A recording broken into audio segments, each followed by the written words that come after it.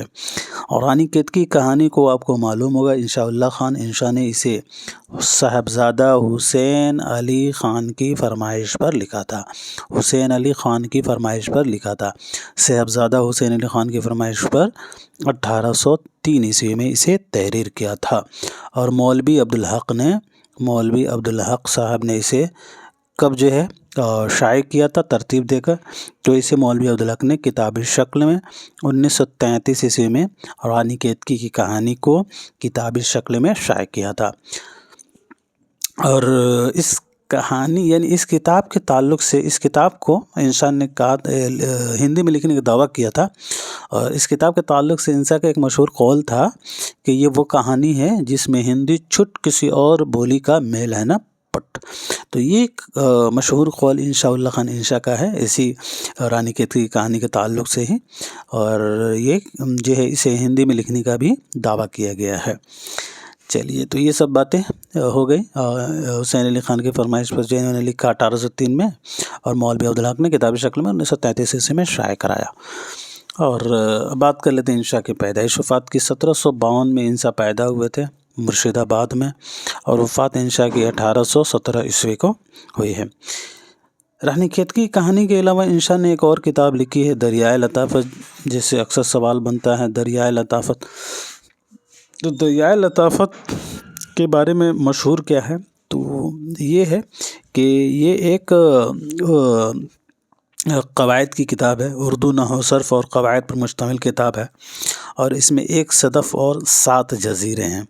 اس کے علاوہ انشاء اللہ خان انشا نے سلک گوہر لکھا جو غیر منقوطہ میں ہے، اس میں کوئی بھی نقطہ والا حرف نہیں ہے اس کتاب میں، سلک گوہر میں۔ تو یہ سبھی چیزیں ہیں۔ چلیے اگلا سوال دیکھتے ہیں، مجموعہ نغز کس کی تصنیف ہے؟ نہیں،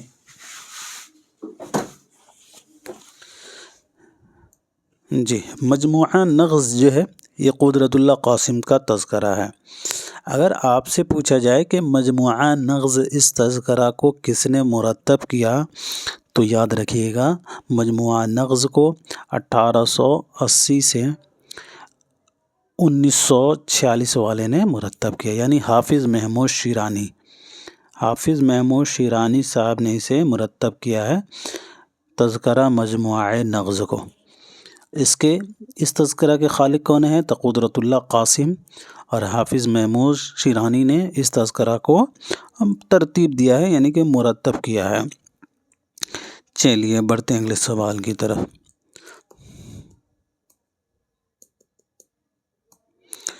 ویسے کچھ تذکرے ہیں دوستو جن سے اکثر سوالات بنتے ہیں UGC نیٹ میں، تو آپ کے پاس اگر ٹائم ہو تو آپ اس ویڈیو کو پاز کر کے بعد میں دیکھ سکتے ہیں اچھی طرح سے۔ فی الحال میں آگے بڑھتا ہوں۔ چلیے سوال نمبر 51 دیکھیے، جانے کا نہیں شور سخن کا میرے ہرگز، درج ذیل مصروں میں سے صحیح مصرع کی مدد سے میر کا شعر مکمل کرنا ہے۔ یہاں یہ میر تقی میر کا شعر ہے اور مکمل کیجیے۔ میر تقی میر کے پیدائش 1722 اور وفات 1810۔ میر تقی میر وہی ہیں آپ کے آگرہ اور لکھنوی۔ چلیے، جانے کا نہیں شور سخن کا میرے ہرگز، جی تو اس کا جو صحیح مصرع ہے وہ ہے، تا حشر جہاں میں میرا دیوان رہے گا۔ جانے کا نہیں شور سخن کا میرے ہرگز، تا حشر میں جہاں میرا دیوان رہے گا۔ تو یہ میر تقی میر کا یہ شعر ہے۔ اگلا سوال، تصانیف کے نام جوڑ کے درست جواب کی نشاندہی کیجیے۔ اچھا چلیے،